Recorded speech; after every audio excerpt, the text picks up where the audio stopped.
Magandang buhay, ito ang Botardo Channel. Nagsalaysay. Ang kasaysayan ay hindi lang koleksyon ng mga petsa at pangalan na pinilit tayong kabisaduhin sa eskwela. Ito ay buhay, humihinga isang tela na hinabi mula sa hibla ng di mabilang na buhay ng tao.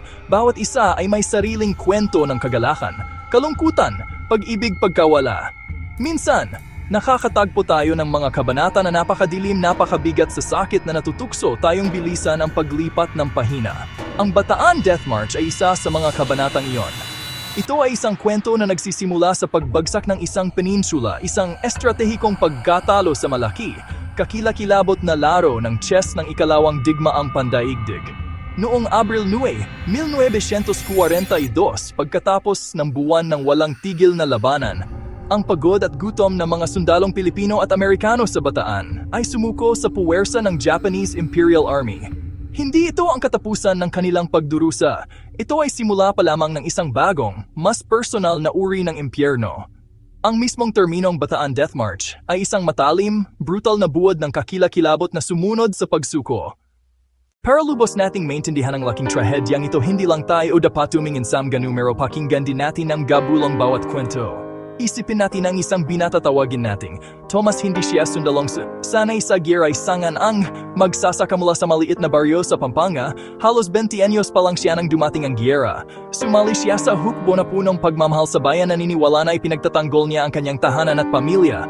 Buong tapang siyang lumaban sa gagubang Bataan, pero ang pag-asang kabataan niya ay unti-unting nawala dahil sa araw-araw na gutom at takot. Nang dumating ang gutos na sumuko, nakaramdam siya ng hiya at kaunting ginhawa.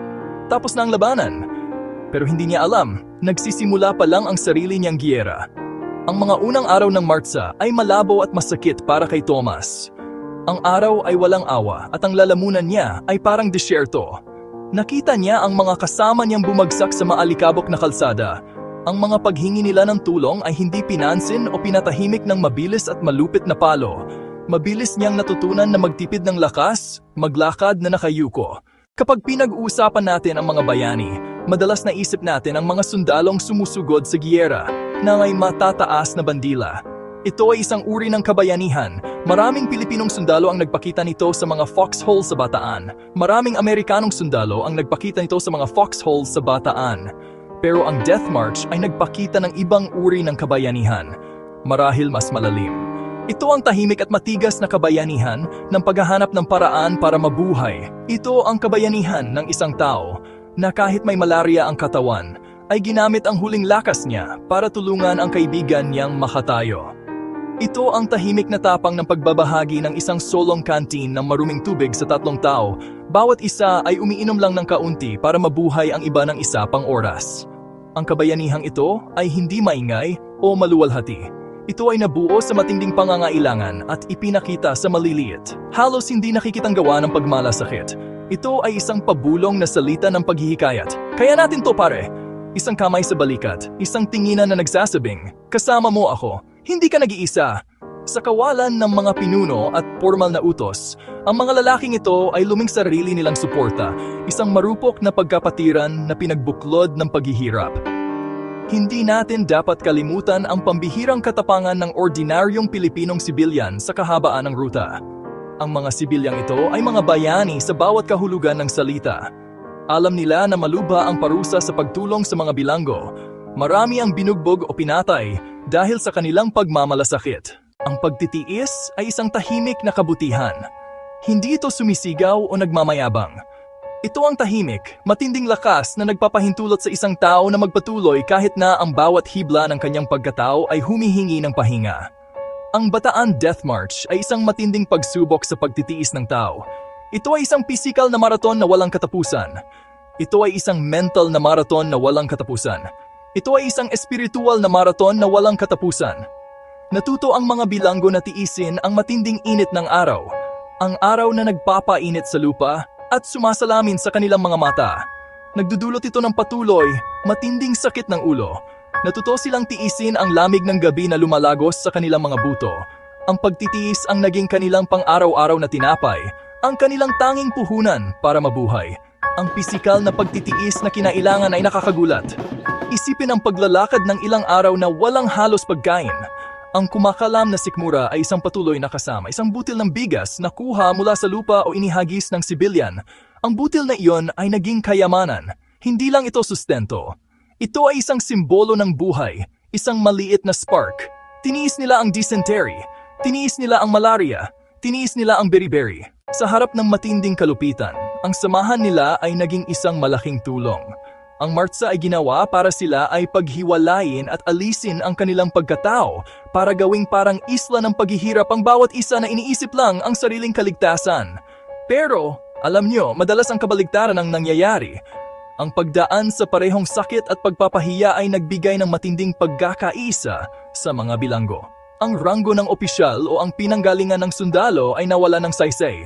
Hindi na sila Amerikano, hindi na sila Pilipino, hindi na sila Ilocano, hindi na sila Tagalog. Sila ay magkakapatid lang sa paghihirap na may isang kapalaran. Ang pagkakaisang ito ay hindi formal na plano kundi likas na tugon ng tao sa krisis. Ang pinakasimpleng gawa ay naging matinding pagpapakita ng pagkakaisa. Dalawang lalaki na halos hindi na makatayo ay magkahawak kamay para suportahan ang isa't isa. Isang sundalo na may mas maraming tubig ay mag-aalok ng kaunting inumin sa kasama kahit alam niyang mababawasan ang kanyang sariling pagkakataon. Ito ang diwa ng pakikipagkapwa-tao, ang makita ang sarili sa iba. Madali lang. Alam mo, naikulong ang mga pangyayari tulad ng Death March sa Bataan sa mga pahina ng libro ng kasaysayan na tingnan ang mga ito bilang malalayong kuwento na walang kinalaman sa ating modernong buhay na puno ng teknolohiya. Ngunit kung gagawin natin yan, hindi natin lubos na maiintindihan ang punto. Ang mga aral ng Bataan ay hindi lumang bagay mula sa nakaraan. Ang mga ito ay buhay na alingaw-ngaw na umaalingaw-ngaw sa ating lipunan ngayon. Nagbibigay ng walang hanggang karunungan para sa mga hamon na ating kinakaharap. Ang Martsa ay higit pa sa isang makasaysayang pangyayari. Ito ay bahagi ng ating pagkakakilanlan bilang isang bansa, isang pinagmulan ng mga halaga na patuloy na humuhubog sa kung sino tayo bilang mga tao. Maaring hindi tayo nahaharap sa dayuhang mananakop, ngunit nahaharap tayo sa sarili nating modernong Martsa laban sa kahirapan, katiwalian, kawalang katarungan, pagkakawatak-watak. Ang kabayanihang ipinakita sa mahabang lakad na iyon ay nagsisilbing isang malakas na gabay. Nakikita natin ang mga bakas ng tapang ng mga sibilyan sa mga modernong whistleblowers. Nakikita natin ito sa mga nag-organisa ng community pantry. Nakikita natin ito sa mga overseas Filipino workers na nagtitiis para sa pamilya. Itinuturo sa atin ng Bataan na ang kabayanihan ay hindi lang sa digmaan. Ito ay naroroon sa bawat kalabang, katapatan at pagmamalasakit. Ang hindi kapanipaniwalang pagtitiis ng mga bilanggo ay isang pinagmulan ng inspirasyon para sa ating sariling mga pakikibaka. Ang ating bansa ay may maraming pilat mula sa magulong nakaraan nito. Tulad ng mga pisikal na pilat sa katawan ng isang nakaligtas, ang mga ito ay paalala ng mga sugat na gumaling, ngunit hindi dapat kalimutan. Ang Bataan Death March ay isa sa pinakamalalim sa mga pilat na ito. Ang pilat ay marka ng nakaraang trauma, ngunit ito rin ay patunay ng kaligtasan. Pinatutunayan nito na ang katawan, o sa kasong ito, ang bansa, ay sapat na malakas upang gumaling. Hindi natin dapat tingnan ang mga makasaysayang pilat na ito nang may kahihiyan o subukang itago ang mga ito. Sa halip, dapat nating tingnan ang mga ito bilang ating mga pinakamahusay na guro. Ang kasaysayan, lalo na ang mga pinakamasakit na kabanata nito, ay ang alaala ng isang bansa. Ang isang bansa na walang alaala ay tulad ng isang tao na may amnesia. Hindi nito alam kung sino ito o kung ano ang ipinaglalaban nito. Madali itong maulit ang parehong pagkakamali na mahulog sa parehong bitag. Ang kwento ng Bataan ay nagbabala sa atin tungkol sa mga kakilakilabot ng digmaan, ang mga panganib ng bulag na pagsunod sa awtoridad at ang kahilahilakbot na kahihinatnan ng puot at pagkapanatiko. Tinuturuan tayo nito na maging maingat sa mga pinuno na nangangako ng kaluwalhatian sa pamamagitan ng karahasan at pahalagahan ang kapayapaan bilang pinakamahalaga sa lahat ng kondisyon. Sa pag-aaral ng mga sanhi at kahihinatnan ng trahedyang iyon, armado tayo ng kaalaman na kailangan upang maiwasan ang mga ganoong kalupitan na mangyari muli. May banal na tungkulin ang bawat henerasyon ang tungkuling alalahanin. Ang kalimutan ang sakripisyo. Isang uri ng pagtataksil. Sinasabi nitong walang saysay ang kanilang paghihirap. Sinasabi nitong walang kabuluhan ang kanilang pagtitiis. Sinasabi nitong walang silbi ang kanilang pagkamatay. Ang kalimutan ang Bataan Death March ay parang paglapastangan sa alaala. Bawat lalaking namatay sa daang iyon, bawat sibilyang nagtaya ng buhay, para tumulong bawat nakaligtas na nagdala ng trauma habang buhay. Ang pag-alaala ang huli, at marahil pinakamahala, na paggalang na may bibigay natin sa kanila. Ito ang paraan para manatiling buhay ang kanilang espiritu. Ang tungkuling ito na alalahanin ay isang aktibo, hindi pasibo, na proseso. Hindi sapat na holiday o monumento. Ang pag-alaala ay nangangailangan ng pagsisikap. Pagbabasa ng mga libro, pagbisita sa Mount Samat, pagbisita sa Kapas, pakikinig sa mga kwento ng mga huling nakaligtas at ng kanilang pamilya, pagsuporta sa ating mga historiador at guro, pakikipag-usap sa ating mga anak, ipinapaliwanag sa kanila sa paraang maintindihan nila. Dapat ting aktibong piliing alalahanin. Ang kwento ng Bataan Death March ay hindi nagtatapos sa huling hakbang patungo sa Camp O'Donnell. Hindi rin ito nagtatapos sa paglaya ng Pilipinas noong 1945. Ang kwento ay nagpapatuloy ngayon sa bawat isa sa atin. Ang huling aral ng Bataan ay hindi tungkol sa kawalan ng pag-asa, kundi sa pagpapatuloy, kung paanong kailangan ng mga nakaligtas na magpatuloy sa paglalakad para mabuhay. Tayo rin ay dapat magpatuloy sa paglalakad bilang isang bansa, dala-dala ang mga aral na natutunan mula sa kanilang paglalakbay. Pinararangalan natin ang kanilang lakad ng kamatayan sa pamamagitan ng pagyakap sa sarili nating lakad ng buhay, isang lakad na nakatuon sa pagbuo ng bansang pinangarap nila. Tayo ang mga tagapagdala ng sulo ng kalayaang pinreserba nila. Ang pagdadala ng sulong ito ay nangangahulugang aktibong pagsasagawa ng mga kabutihang asal na lubos na nagningning sa kadilimang iyon. Nangangahulugan ito ng pagpapakita ng tapang sa ating pang-araw-araw na buhay, pagtatanggol sa tama kahit mahirap. Nangangahulugan din ito ng pagtitiyaga, pagtatrabaho ng may pasensya at pagpupursige upang lutasin ang mga problema ng ating bansa. Gaano man ito kahirap, pinakamahalaga, nangangahulugan ito ng pagpapatibay ng pagkaisa. Sa mga kabataan ng Pilipinas, ang Bataan Death March ay maaring tila isang kuwento mula sa ibang mundo.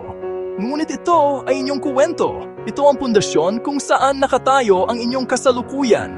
Ang pag-aaral tungkol dito ay ang inyong koneksyon sa nakaraan, at ang pag-unawa sa mga aral nito ay ang inyong gabay sa hinaharap. Kayo ang magdadala ng sulo sa susunod na henerasyon. Gamitin ang inyong lakas, inyong pagkamalihain, inyong pagmamahal upang bumuo ng isang Pilipinas na karapat-dapat sa mga sakripisyo ng inyong mga ninuno. Isang bansang makatarungan, mahabagin, maunlad, tunay na malaya. Lumakad tayo pasulong, ngunit huwag nating kalimutang lumingon. Hayaan nating ang alaala ng Bataan ay hindi maging pabigat na humahatak sa atin, kundi isang kompas na gumagabay sa ating daan. Hayaan nitong magbigay inspirasyon sa atin upang maging mas mabuting mamamayan, pahalagahan ang ating kapayapaan, ipagtanggol ang ating demokrasya at mahalin ang ating bansa ng may matapang at malambing na puso. Please share, like and comment para sa susunod na upload video. God bless everyone. Ito po ang Botardo Channel. See you in next video.